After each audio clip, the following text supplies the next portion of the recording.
Hello and welcome back to this week's edition of the Snakebite. It'll be a shorter one, but still a ton to cover. History made on the court for women's basketball and men's basketball. And of course, I know your favorite sport on campus is back, the men's and women's track teams. Let's roll the intro first.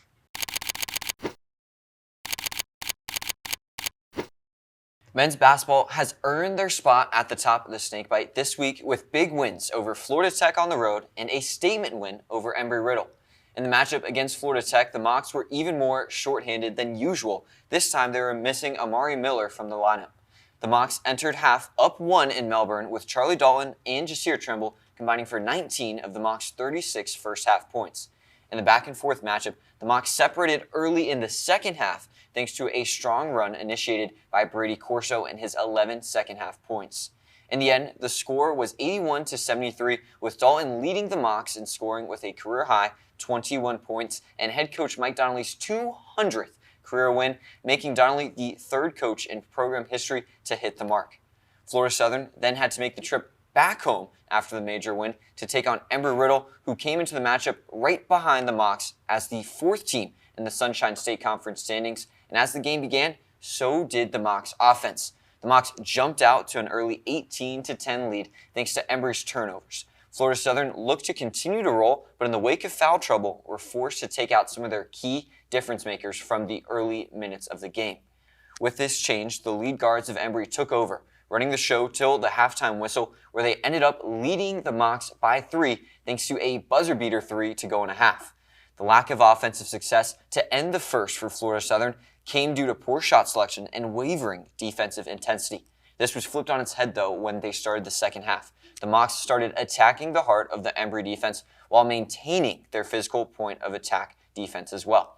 The game remained back and forth, but big buckets and stops from Erickson Bands, Jasir Trimble, and Amari Miller were the difference in securing the 89-83 victory.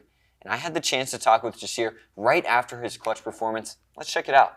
Jasir, 12 points, 8 assists, a lot of those coming down the stretch. What went into your performance tonight? Just trusting the work, trusting these guys behind me. Thank you for them believing in me. Thank you for the coaching staff believing in me. Just trusting in the work and doing the things that I work on every day. And coming into the season, you weren't a guy that was thought of for defense, but tonight you showed up and you helped pull it out down the stretch and keep this team in the game.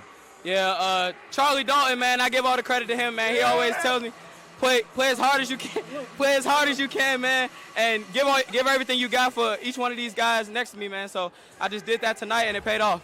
Appreciate you, Jasir. Back to you, Jim. Yeah. All right, very good. The men will head back on the road for their next two contests, taking on Eckerd Saturday and Tampa on Wednesday. Those women's basketball split their in-conference matchups this past week in a dominant win over Florida Tech in Melbourne, followed by Sydney Gomes continuing to cement her legacy despite a blowout loss to number 17, Embry-Riddle.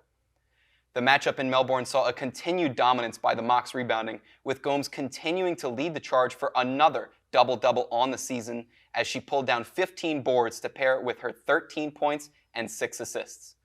We also saw 3 other double-digit scorers in Carlota Gomez-Alonso, Monica Ballestier, and Gianna Voss. Voss led the Mocs in scoring for the second time this season and in her career, en route to tying her career high of 15 points. The Florida Southern defense defined this win, holding Florida Tech to just 8 first-quarter points and 19 in the first half, ultimately winning the game 72-52. Florida Southern looked to keep this defensive dominance going against number 17 Embry-Riddle, and did so early, forcing turnovers left and right to initiate a 13-4 run to start the game. However, the Eagles woke up in the last 5 minutes of the first quarter and continued to find responses to the variety of moccasin strikes, putting the home team down at 2 at half. Coming out of the half of the game, completely flipped. The shots that were once falling for Florida Southern were just not falling. They were falling flat, and the Eagles soared above their competition, outshooting the Mocs in the second half 46-18, including a fourth quarter where the Mocs were held to just 4 total points. In the midst of the loss, Gomes contributed to her career 301st assist at Florida Southern. In hitting this milestone, she became one of 2 players in program history to reach 1,000 points, 500 rebounds, and 300 assists, joining Stacey Ungashik.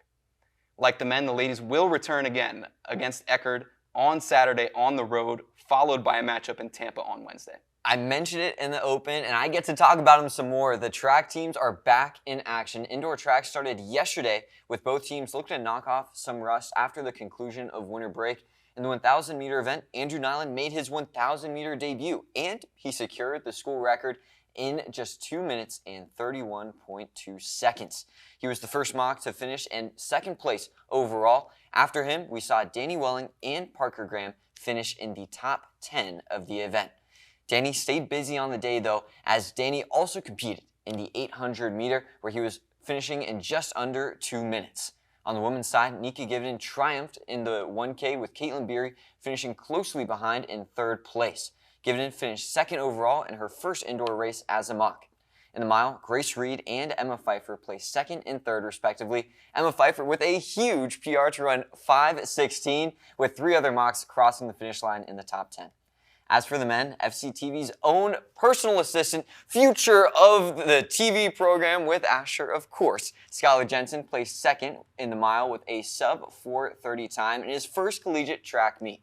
Additionally, Michael Toppy trailed just 4 seconds behind him in third overall, and the rest of the team will travel back up to Gainesville next Friday for the ACSEC Invitational. They have a lot going for them, and don't forget, they're the best track team in the Sunshine State Conference.